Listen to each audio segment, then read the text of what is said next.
So here, I move the track out, disengage it from its locking mechanism, and I move it out so I can work on it.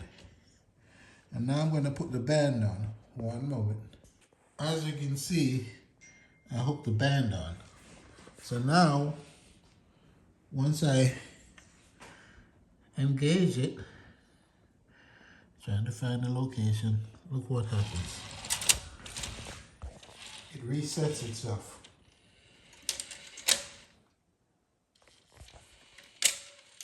And voila. We try to find a CD.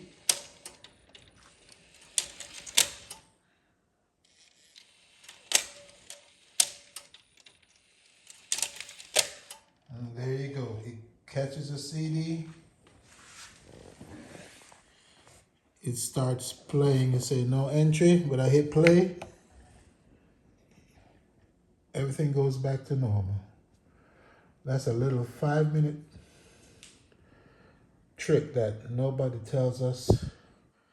If you like this video, please like and subscribe, as I've found no video anywhere else explaining what to do.